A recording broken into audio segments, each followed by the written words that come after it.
नमस्कार दोस्तों, आज एक बार फिर हाजिर हैं हम अपने नए वीडियो के साथ। दोस्तों, आज के अपने इस वीडियो में हम बात करेंगे भारत और चीन के बीच में जिस तरीके से राजनीतिक उठापटक चल रही है, सामरिक उठापटक चल रही है, इसी मुद्दे पर।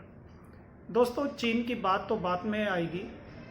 फिलहाल आप देखेंगे कि पूरे देश में जिस तरीके से चीन के साथ जो वर्तमान परिस्थितियां चल रही हैं, इनको लेकर जिस प्रकार देश में आपस में लोगों के भीतर विभाजन देखने को मिल रहा है, वो अपने आप में काफ़ी दुखद घटना है।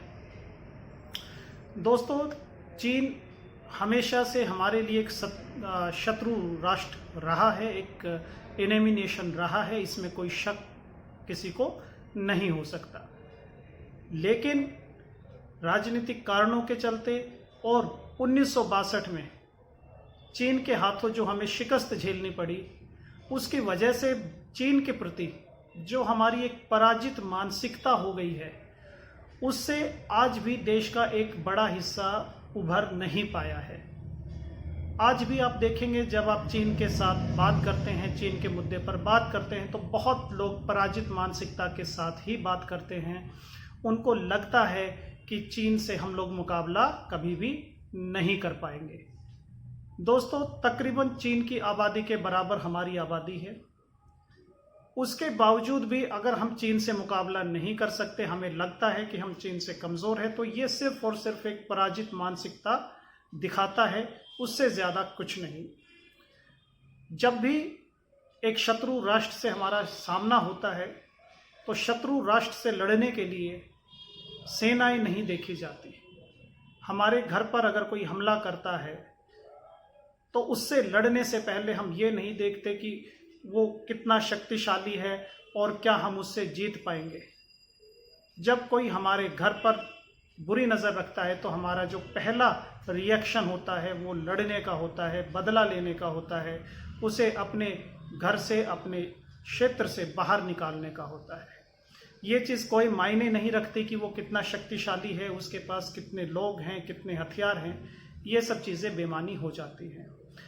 तो फिर ये भी एक सोचने की बात है कि चीन के मामले में हमारे देशवासियों की जो सोच है वो ऐसी क्यों हो जाती है। चीन का मामला आते ही वो क्यों सोचने लगते हैं कि हम चीन से मुकाबला नहीं कर सकते। आप देखेंगे, सोशल मीडिया में देखेंगे, टीवी पर बहुत सारे लोग कहेंगे कि अरे देखिए, हमारे घर में तो छोटी से छोटी चीज़ से लेकर बड़ी से बड़ी चीज़ तक चीन की लगी हुई है, हम तो कुछ बना ही नहीं पाते, सब चीन से रेडीमेड आता है, हम चीन से कैसे लड़ पाएंगे, चीन इतना बड़ा है, चीन का जो रक्षा बजट है वो हमसे 4 गुना है, चीन ने पूरी दुनिया के देशों को पैसा दे देकर खरीद लिया है, हमारे पड़ोस में उन्होंने श्रीलंका, नेपाल, पाकिस्तान सबको अपने जो है शिकंजे में कस लिया है, तो हम चीन से कैसे लड़ पाएंगे।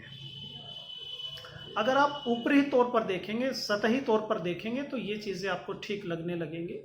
लेकिन आपको ये भी ध्यान रखना होगा कि युद्ध कभी भी सतही तौर पर नहीं लड़े जाते। जब भी हम अपने किसी दुश्मन से मुकाबला करते हैं, ज़रूरी नहीं है कि हम उसके बराबर ही हर मामले में ताकतवर हों। कुछ मायनों में वो हमसे ताकतवर हो सकता है, कुछ मायनों में हम उससे ताकतवर हो सकते हैं। तो ये हमारी अपनी समझ पर, हमारे विवेक पर निर्भर करता है कि हम दुश्मन की ताकत पर उसके विरुद्ध खेलते हैं या अपनी ताकत पर उसके विरुद्ध खेलते हैं। इसका निर्णय हमें स्वयं करना पड़ता है, अपने विवेक से करना पड़ता है। अगर दोस्तों चीन की बात करें, तो चीन के साथ अभी मैंने कुछ स्टेट्स निकाले थे।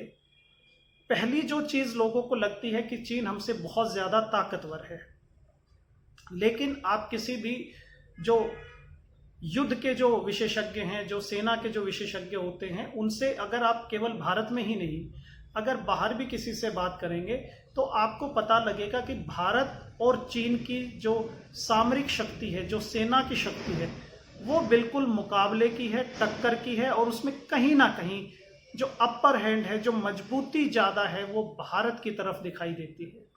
चीन के पास बहुत बड़ी सेना है, हमसे बहुत बड़ी सेना है, इसमें कोई शक नहीं है। लेकिन हमें ये भी देखना पड़ेगा कि चीन की सीमा कितने देशों के साथ लगती है, चीन की जो सेना है उसको कितना बड़ा बॉर्डर एरिया कवर करना पड़ता है, कितने बड़े एरिया पर उसको अपना डोमिनेशन रखना पड़ता है। वो चीज़ आप नहीं भूल सकते, उसको ध्यान रखना पड़ेगा। दूसरी चीज़, चीन की जो सेना है, जो जमीनी सेना है, थल सेना है, वो गिनती में हम पर भारी है, लेकिन हमारा जो प्लस पॉइंट है वो वायुसेना है। वायुसेना के मामले में और नौसेना के मामले में चीन कहीं भी हमारी टक्कर में नहीं है। इसको हमें समझना पड़ेगा। और आप ये भी समझिए कि वर्तमान जो युद्ध लड़े जाते हैं उनमें शुरुआती हार जीत का फैसला आपकी एयरफोर्स करती है, अगर नेवी वहां पे एप्लीकेबल है तो नेवी करती है। थल सेना लास्ट में झंडा बुलंद करती है। आजकल के युद्ध में जो युद्ध लड़े जाते हैं उनमें वायुसेना का एक बहुत बड़ा रोल है, और बिना मजबूत वायुसेना के केवल थल सेना के दम पर जीत पाना आज के युग में तकरीबन असंभव है। तो वायुसेना के मामले में हम लोग चीन पर 21 हैं, इसमें कोई डाउट नहीं है। तो कहीं ना कहीं आप देखेंगे कि सेना के मामले में हम लोग चीन से अव्वल है। अब आई दूसरी बात अगर हम करें तो अगर हम बात करें कि जो मटेरियल बन रहा है, जो एक्सपोर्ट इंपोर्ट हमारा ट्रेड जो चाइना के साथ है, इसके अंदर हम बात करें, बहुत सारे लोगों को लगता है कि हम लोग चीन के बिना सरवाइव नहीं कर सकते हैं, जबकि ये एक बहुत गलत एक आइडिया लोगों को है। इस मुद्दे पर भी हम बात करेंगे। ये दोस्तों मैंने अपने कंप्यूटर स्क्रीन पर एक आर्टिकल ओपन किया है। ये 19 जून का आर्टिकल है जो कि मनी कंट्रोल वेबसाइट पर आया था, और इसका हेडिंग है how easy is it to boycott Chinese goods, take a look yourself. ये 19 जून को अपलोड हुआ था मनी कंट्रोल साइट पर। इन्होंने दोस्तों एक बहुत अच्छे कुछ स्टेट्स दिए हैं। इन्होंने कहा कि पूरे देश में एक लहर चल रही है कि चाइना का बाइकआउट करो, चाइना के सामान का, चाइना की एप्स का बाइकआउट करो। तो क्या वो कितना पॉसिबल है, क्या हम कर सकते हैं क्या? इसी को लेकर उन्होंने कुछ स्टेट्स दिए हैं। ये कहते हैं कि इस देश में जितने स्मार्टफोन बिकते हैं 75% स्मार्टफोन मेड इन चाइना है। हमारे देश में जितने स्मार्टफोन बिकते हैं उसमें 75% स्मार्टफोन जो है मेड इन चाइना है। और जो हमारा इलेक्ट्रॉनिक कंपोनेंट्स है, जो हम इलेक्ट्रॉनिक कंपोनेंट्स हमारे देश में इंपोर्ट करते हैं, उसका 67% हिस्सा, मतलब कि 2/3 हिस्सा चीन से आता है। इलेक्ट्रॉनिक कंपोनेंट्स का 2/3 हिस्सा चीन से आता है। हमारे इंडिया में जो दवाइयां बनती है उनके लिए जो एक्टिव फार्मास्यूटिकल इंग्रेडिएंट जो चाहिए होता है, एपीआई जिसको बोला जाता है, उसका 2/3 हिस्सा, 2/3 67% हिस्सा चाइना से आता है। हमारे देश में जितने कंज्यूमर ड्यूरेबल आइटम बिकते हैं उसका 45% हिस्सा चाइना से आता है। कंज्यूमर ड्यूरेबल्स का 45% हिस्सा चाइना से आता है। हमारे देश में जितने स्मार्ट टीवी बिकते हैं उसमें से 45% जो टीवी हैं वो मेड इन चाइना है। जो हमारे देश में लेदर गुड्स बिकते हैं, मेनली शूज, उसमें 38% जो है वो चाइना से आता है। और हमारे देश में जो ऑटो कंपोनेंट इंपोर्ट होते हैं उसमें 18% ऑटो कंपोनेंट जो है वो चाइना से आता है। और $460 मिलियन का सिंथेटिक यार्न जो टेक्सटाइल का प्रोडक्ट है, और 360 मिलियन का सिंथेटिक फाइबर हम लोग हर साल चाइना से मंगाते हैं। और करीबन $140 मिलियन की हम लोग accessories, buttons, zippers, hangers, needles वगैरह ये वहां से मंगवाते हैं। अब बात करें चाइनीज ऐप्स की, तो टिकटॉक बहुत फेमस ऐप है, Helo, PUBG, UC browser, SHAREit, CamScanner. तो ये कुछ चाइनीज ऐप है जिनका भारत के स्मार्टफोन बाजार में बहुत बड़ा हिस्सा इस वक्त मौजूद है। तो हमको दोस्तों ये समझना पड़ेगा कि ये जो स्टैटिक्स मैंने आपको बताई है जो हम लोग इंपोर्ट करते हैं चाइना से, अब इसमें देखिए एक और मैं स्टेट्स निकालता हूँ। देखिए मैंने बहुत अच्छा एक स्टेट निकाला था, एक आर्टिकल है ये, आप पीएचडी चैम्बर ऑफ कॉमर्स का एक, ये 2018 का इनका एक प्रेजेंटेशन है, India China trade relationship, the trade giants of past, present and future. चलिए इसको हम देखते हैं दोस्तों। इसके अंदर एक बड़ा इंटरेस्टिंग जो मुझे आज पता लगा, मुझे भी उस चीज़ का पहले नहीं पता था, ज़्यादा आइडिया नहीं था। तकरीबन 2004-5 तक, मतलब तकरीबन आज से 15 साल पहले तक हम लोग चाइना से जितना इंपोर्ट करते थे तकरीबन उतना ही हम चाइना को एक्सपोर्ट करते थे। तो हमारा जो डेफिसिट था चाइना के साथ वो ना के बराबर था। लेकिन 2004-5 के बाद अगर आप देखेंगे तो ये ग्राफ एकदम से बढ़ता हुआ चला गया है। और अगर आज की तारीख में ये इसमें लास्ट डाटा है 2016 का, तो 2016 में जो हमारा चाइना से इंपोर्ट था और जो एक्सपोर्ट था, हम लोग अगर चाइना को एक्सपोर्ट करते थे 2016 में 8.92 US billion dollars, 8.92 billion US dollars हम लोग उसको एक्सपोर्ट करते थे। इंपोर्ट कितना करते थे? 60.48, मतलब कि तकरीबन 7 गुना। हम उससे अगर 100 रुपए का सामान उसको एक्सपोर्ट कर रहे हैं तो हम वहां से 700 रुपए का सामान मंगवा रहे हैं। तो ये ट्रेड डेफिसिट, पहले 2005 तक हम 100 रुपए का सामान उनको बेचते थे, वो 100 रुपए का सामान हमको बेचते थे।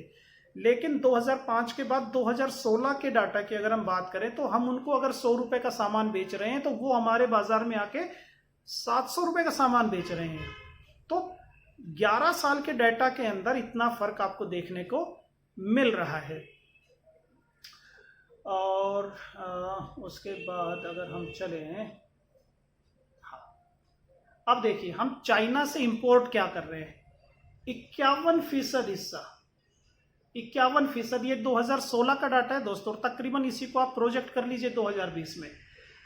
51% हम लोग उनसे सिर्फ electrical machinery, equipments, sound recorders, televisions, machinery, mechanical appliances, nuclear reactors, boilers, ये चीजें हम मंगवा रहे थे। ये हमारा जो चाइना का इंपोर्ट होता है देश के अंदर, उसमें 50% हिस्सा सिर्फ इन चीजों का है। इसके अलावा बाकी प्लास्टिक है, ऑर्गेनिक केमिकल्स है, आयरन, स्टील, फर्टिलाइजर, वो बहुत थोड़े 2-2, 2.5% है। तो मोटा मोटा आप देखेंगे कि इलेक्ट्रॉनिक्स आइटम और मशीनरी इक्विपमेंट्स, यही वो चीजें हैं जो ज्यादा हम लोगों को चाइना से मंगवानी पड़ रही है। अब बात करते हैं हम उनको क्या बेचते हैं। हम क्या बेच रहे हैं? उनको कॉटन बेच रहे हैं, रॉ मटेरियल भेज रहे हैं, उनको कॉटन भेज रहे हैं। जो और है हमारी ऐश है, ऑर्गेनिक केमिकल्स है, मिनरल फ्यूल है, मिनरल ऑयल्स है, सॉल्ट, सल्फर, हम ये बेच रहे हैं। आप देख रहे हैं हमारा टेक्नोलॉजिकल एडवांस, हम वहां से मंगा क्या रहे हैं? इलेक्ट्रॉनिक्स, इक्विपमेंट्स, मशीनरीज, ये मंगवा रहे हैं। और बेच क्या रहे हैं? कॉटन बेच रहे हैं उनको। हम लोग उनको मिनरल फ्यूल, ऑर्गेनिक केमिकल्स, ये बेच रहे हैं।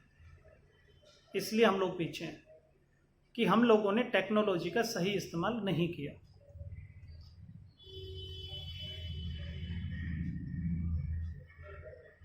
अब एक और चीज समझिए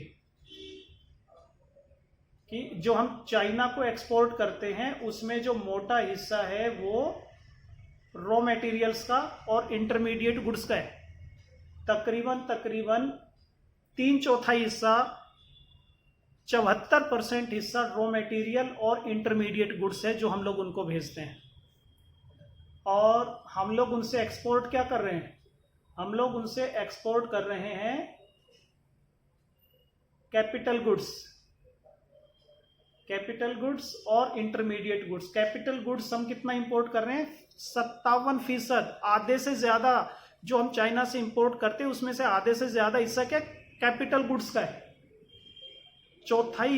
तीसरा हिस्सा क्या है? तीसरा हिस्सा इंटरमीडिएट गुड्स का है। तो आप इस फर्क को समझने की कोशिश करिए कि हम लोग उनको बेच क्या रहे हैं और हम उनसे खरीद क्या रहे हैं। और अब इसमें समझने की बात क्या है दोस्तों कि हम लोग जो उनसे आइटम्स मंगवा रहे हैं, चाइना से जो आइटम्स मंगवा रहे हैं, उनमें से तकरीबन कोई भी ऐसा आइटम नहीं है जो हम लोग अपने देश में नहीं बना सकते हैं, या जब तक हम अपने देश में नहीं बना पाते तब तक हम कहीं और से ना मंगवा सके। ऐसा कोई आइटम नहीं है। हम खुद बना सकते हैं आइटम को या हम बाहर से मंगवा सकते हैं, कोई दिक्कत नहीं है। तो अगर जैसे लोग कह रहे हैं कि आप कैसे छोड़ेंगे, मोबाइल कैसे छोड़ेंगे, मार्केट में सारे मोबाइल चाइनीज हैं, सारे टीवी चाइनीज हैं, सब कुछ चाइना से आ रहा है। सैमसंग का फोन खरीदोगे उसमें भी चाइना का कंपोनेंट है, एप्पल खरीदोगे वो भी चाइना से बन के आ रहा है। ये आपकी सारी चीजें ठीक है, अपनी जगह ठीक है, लेकिन आपको समझना क्या पड़ेगा। आप फेसबुक पे एक पोस्ट लिख के शेयर करना चाहें जिसके ऊपर कोई क्रिटिकल एनालिसिस नहीं हो सकता, क्रिटिकल रिव्यू नहीं हो सकता, आपको कोई जवाबदेही नहीं बनती, वहां आप कुछ भी लिखकर अपना पीछा छुटा सकते हैं, एक हवा बना सकते हैं। लेकिन अगर आप किसी भी समझदार आदमी से आप बात करेंगे तो आपको ये समझना पड़ेगा कि अगर आप एक एप्पल का एक फ़ोन, सपोज करिए आप 1 लाख रुपए का खरीद रहे हैं, ठीक है, 1 लाख रुपए का अगर आप फ़ोन खरीद रहे हैं फिलहाल के लिए, तो उसका एक बहुत कम हिस्सा चाइना को जा रहा है, क्योंकि जो चाइना जो कॉन्ट्रैक्ट मैन्युफैक्चरिंग एप्पल को करके दे रहा है वो बहुत नॉमिनल बेस पे करके दे रहा है, इसीलिए एप्पल वहां से प्रोडक्ट बनवा रहा है। जिस दिन चाइना उसमें ज्यादा प्रॉफिट कमाने लगेगा, एप्पल उस फोन को कहीं और बनाने लग जाएगा, ठीक है। तो अगर आप चाइना को ऑर्डर, इसको एप्पल का अगर आप आईफोन खरीदते हैं तो आपके पैसे का एक बहुत थोड़ा सा हिस्सा चाइना के खाते में जाता है। लेकिन अगर आप वीवो और ये जितनी भी चाइनीज कंपनी है, जियोमी है, रियलमी है, ये जो चाइनीज कंपनियां जितनी भी है, अगर आप इनका फोन खरीदते हैं, इनका प्रोडक्ट खरीदते हैं, तो आपके पैसे का, भले ही ये कंपनियां इंडिया के अंदर बना रही हैं, भले ही ये कंपनियां इंडिया के अंदर बना रही हैं, लेकिन उसका एक बहुत बड़ा हिस्सा चाइना को जाता है। क्योंकि फोन जो भी इलेक्ट्रॉनिक इक्विपमेंट्स है, इनके जो भी कॉस्टिंग है, कॉस्टिंग में और जो फाइनल जो कॉस्ट होती है, इसके अंदर बहुत ज्यादा मार्जिन होता है, और उसकी वजह से क्या है कि एक बहुत बड़ा हिस्सा आपका चाइना के खाते में जाता है। तो आप इस बहस में बिल्कुल मत जाइए कि हम सैमसंग खरीदेंगे या एप्पल खरीदेंगे तो भी हम चाइना का प्रोडक्ट खरीद रहे, नहीं। दुनिया में हर चीज में लगने वाला कोई ना कोई आइटम किसी ना किसी देश से आ ही जाता है, ठीक है। लेकिन हमारा मकसद क्या होना चाहिए कि जो direct fully owned Chinese companies हैं, हम उनको जो भी पैसा हम मार्केट में खर्च कर रहे हैं, उस पैसे का कम से कम हिस्सा उनके पास जाना चाहिए।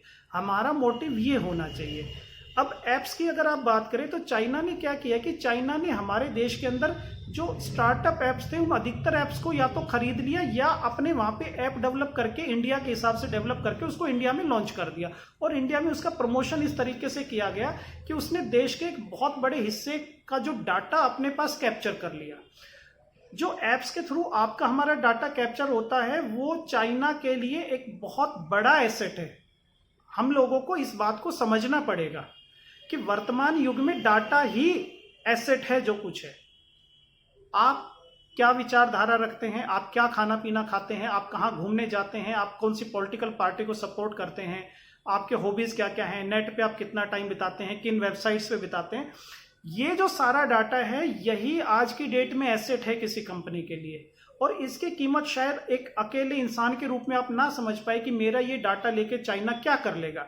लेकिन जब आप इस डाटा को 20 करोड़, 25 करोड़, 50 करोड़ लोगों के रूप में देखेंगे तो आपको समझ आएगा कि उस डाटा को मैनिपुलेट करके चाइना क्या कर सकता है, या कोई भी हमारा जो दुश्मन राष्ट्र है वो क्या कर सकता है, वो आपको समझना पड़ेगा। लेकिन हमारे देश में ट्रेंड क्या है कि हर कोई ज्ञानी बन जाता है, फेसबुक पे 4 लाइन लिखी एंड वो एक इकोनॉमिस्ट बन जाता है, वो एक टेक्नोलॉजिस्ट बन जाता है, तो हर कोई कुछ ना कुछ बन जाता है, क्योंकि वहां पे कोई एनालिसिस नहीं है, कोई सवाल जवाब नहीं हो सकता।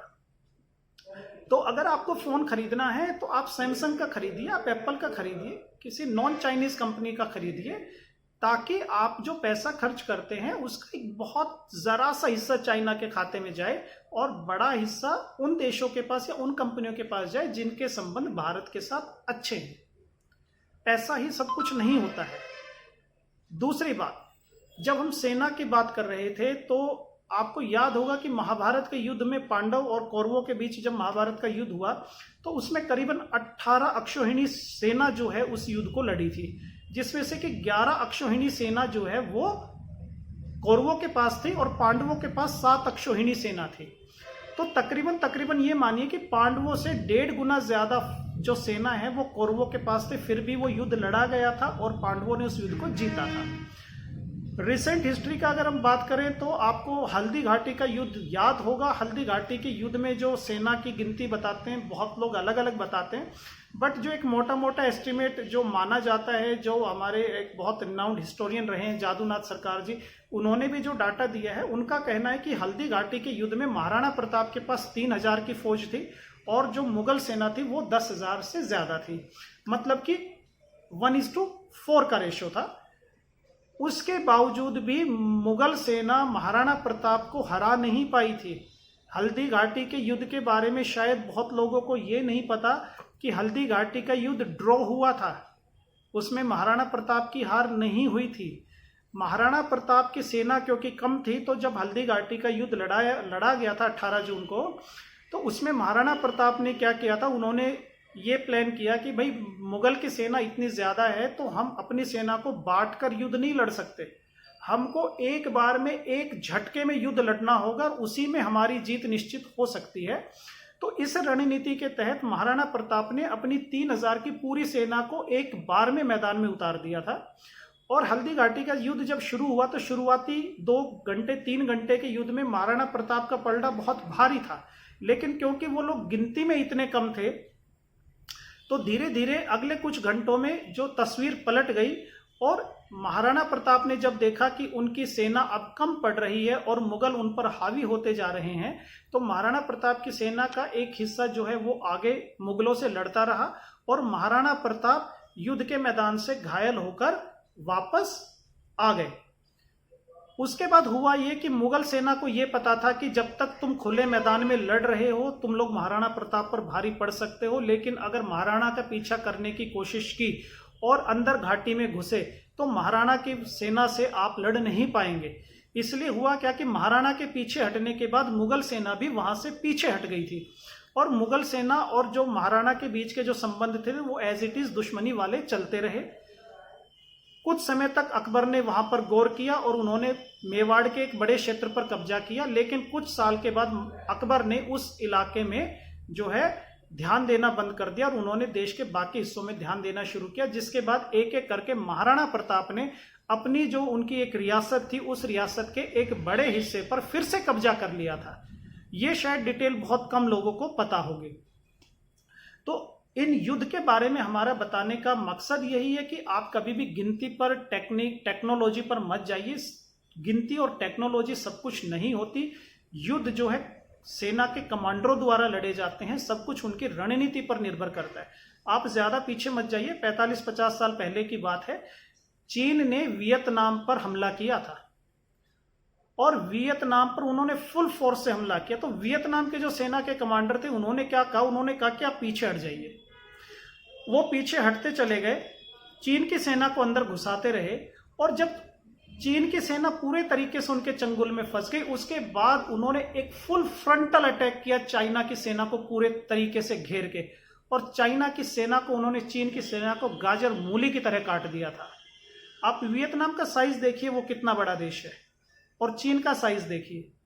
चीन की सेना को गाजर मूली की तरह वियतनाम की सेना ने काट दिया था। तो इसलिए याद रखिए कि युद्ध कभी भी सेना की गिनती से उनकी हार जीत तय नहीं होती। युद्ध में हार जीत तय होती है जो आपके सेना के कमांडर हैं उनकी रणनीति से, कि वो किस रणनीति से लड़ते हैं। सेना के मामले में, रणनीति के मामले में भारत की सेना चीन पर 21 पड़ती है, इसमें आपको कोई शक नहीं होना चाहिए। हमारे घर में चाहे छोटी से छोटी और बड़ी से बड़ी चीज चाइना से बन के आती हो, इसका यह मतलब नहीं है कि हम चाइना से डर कर बैठ जाएं और उसे अपने घर में घुसने दें। एक बिल्डर भी हमारा घर बनाता है, लेकिन इसका यह मतलब नहीं है कि उसने घर बनाया तो वो घर उसका हो गया और वो हमारे घर में कभी भी घुस सकता है। अगर हम चाइना का कोई सामान यूज कर रहे हैं तो हम उसकी कीमत दे रहे हैं। उससे चाइना को यह हक नहीं मिल जाता कि वो जब चाहे हमारे घर में घुस आए। इसलिए इस आर्ग्यूमेंट को, इस लॉजिक को कतई खारिज कर दीजिए कि हम चीन से युद्ध नहीं लड़ सकते या हम चीन से 19 हैं।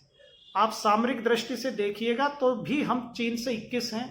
और जो आप अगर टेक्नोलॉजी की बात कर रहे हैं कि हम सामान इतना मंगा रहे हैं, चीन से इंपोर्ट इतना मंगा रहे हैं, तो हमारा वीक पॉइंट है। वो हमारा वीक पॉइंट नहीं है। 700 करोड़ की आबादी है इस दुनिया में, जिसमें से 150 करोड़ हम लोग हैं, 150 करोड़ चाइना है। पूरे चाइना के अंदर कॉन्ट्रैक्ट मैन्युफैक्चरिंग होती है, इतने बड़े लेवल पे मैन्युफैक्चरिंग होती है। आप ये समझिए कि अगर हमने 150 करोड़ लोगों ने अगर चाइना का बहिष्कार कर दिया, चाइना के आइटम को खरीदना छोड़ दिया, तो वहां की जो चाइना की अर्थव्यवस्था है वो रातों रात घुटने टेक देगी, जमीन पे आ जाएगी। आप इस चीज को समझिए। आप ये मत समझिए कि हम फोन कैसे यूज करेंगे, किसका फोन खरीदेंगे, टीवी किसका खरीदेंगे। आपके पास ऑप्शन है, आप टीवी खरीद लेंगे, चाइना का नहीं खरीदेंगे, कोरिया का खरीद लेंगे, वियतनाम का खरीद लेंगे। चाइना के पास 150 करोड़ लोगों की और कोई मार्केट नहीं है। आप इस चीज को समझिए। जो उन्होंने इतनी हैवी प्लांट बना रखे हैं, मशीनरियां लगा रखी है, कॉन्ट्रैक्ट मैन्युफैक्चरिंग हो रही है। हमारा काम चीन के बिना चल जाएगा, लेकिन चीन की कंपनी का काम हमारे बिना नहीं चलेगा। 150 करोड़ का बाजार है हिंदुस्तान, 150 करोड़ का।